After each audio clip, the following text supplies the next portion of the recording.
Jarine salon horeg iku hukume haram. Yo cara agama. Tapi cara negara ora apa-apa. Ora masalah. Son horeg kuwi lho.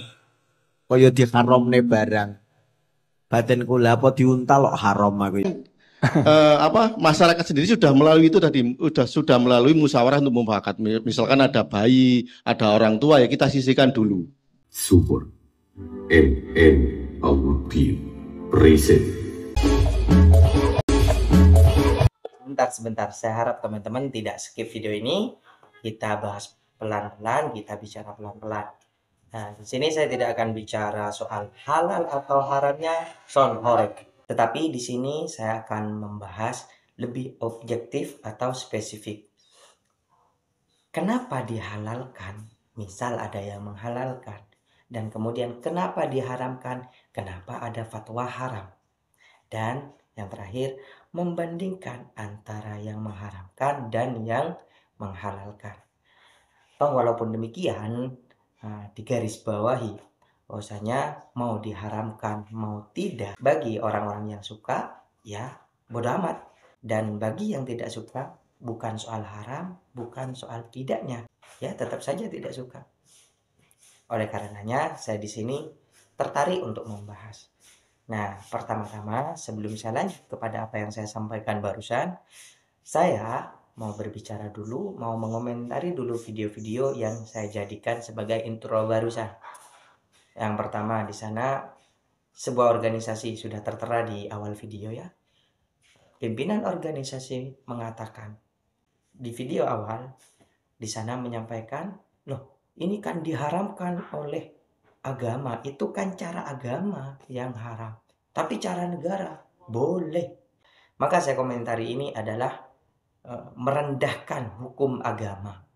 Merendahkan hukum agama yang seharusnya dalam video tidak memfatwakan karena bukan wilayahnya. Dan sekali-kali saya simpulkan bahwasanya dalam panggung itu bukan panggung agama atau bukan panggung pengajian. Silakan teman-teman bisa menilai. Kemudian yang kedua, walaupun berkedok agama, walaupun berkedok pengajian, walaupun berkedok sholawat, akan tetapi orang yang berfatwa yang membolehkan, dia itu tidak objektif. Dia katakan seperti ini, ini bukan makanan, tidak diuntal gitu. Gimana sih bahasanya? Intinya tidak dimakan, ini bukan makanan. Apa yang perlu diharamkan? Orang-orang seperti itu tidak pantas dan tidak layak untuk dikatakan orang yang berilmu. Tidak layak untuk diikuti. Di video lain, di acara TV, seorang pengusaha son horeg mengatakan kalau ada anak kecil disuruh ngungsi, kalau ada lansia disuruh ngungsi. Artinya mengusir. Ini bukan bencana alam. Ini masyarakat yang mengundang. Masyarakat yang mana? Dia juga bertanya, masyarakat mana yang menolak? Kami juga bertanya, masyarakat yang mana yang menerima? Iya, hanya sebagian. Sebagian masyarakat yang suka. Dan sebagian juga ada masyarakat yang tidak suka. Di video berikutnya, ada yang mengakali dan memberikan banner son horeg halal. Dan di video berikutnya ditampilkan dengan penampilan atau pengemasan. Dengan dandanan ala-ala Timur Tengah. Ya, mau seperti apapun, kalau bicara haram, ya tetap haram. Sudah, itu yang saya komentari. Kemudian lebih spesifik dan objektif kepada apa yang menjadi tujuan saya. Tujuan saya membuat video ini adalah untuk mengatakan kenapa ada orang yang menghalalkan. Lagi-lagi saya katakan, orang yang menghalalkan, kita lihat dapat dari mana dia fatwa. Apakah dia layak untuk berfatwa?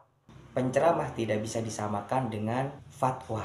Jadi kalau hanya sekedar berceramah kemudian dia mengatakan halal, haram, masih perlu dipertimbangkan karena dari mana dia mengatakan halal, dari mana dia mengatakan haram.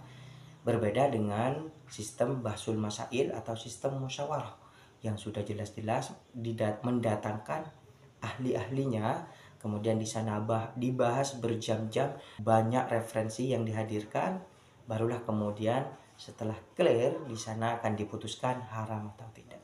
Sementara saya katakan orang tidak berilmu karena dia hanya berceramah, kemudian dia mengatakan halal, mengatakan haram. Apakah dia itu sempat baca kitab? Apakah dia sempat bertanya kepada yang lebih alim? Atau gara-gara dia sibuk di majelisnya atau di panggungnya, akhirnya dia lupa belajar?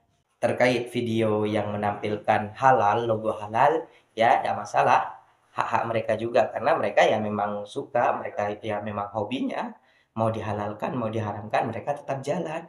Mau dibungkus seperti apapun, bagi mereka ya tetap halal. Yang terakhir, apa sih? Kenapa sampai ada fatwa mengharamkan sonhorek? Di sana kita baca-baca, silakan teman-teman di searching, dipelajari. Kenapa bisa ada fatwa haram? Karena di sana mendorong kefasikan atau fusuk. Fasik di situ apa yang dimaksudkan fasik? Menimbulkan kerusakan, menyebabkan kemaksiatan, lebih dekat kepada maksiat atau lebih dekat terhadap hal-hal yang diharamkan, seperti halnya bercampurnya laki-laki dan perempuan, seperti halnya berjoget, seperti halnya mabuk-mabukan, dan lain semacamnya. Nah, itulah yang difatwakan kemudian haram karena fasik. Jadi setiap basul masail atau setiap hukum itu pasti ada alasan. Biasanya untuk menghilangkan keharamannya, ya hilangkan alasannya. Atau disebut ilat biasanya ketika teman-teman faham di seperti apa di pembahasan ilmu fikih.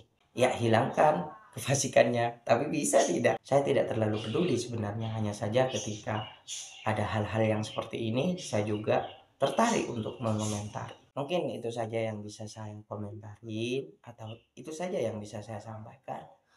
Saya ceritakanlah seperti itu. Selebihnya saya mohon maaf dan terima kasih.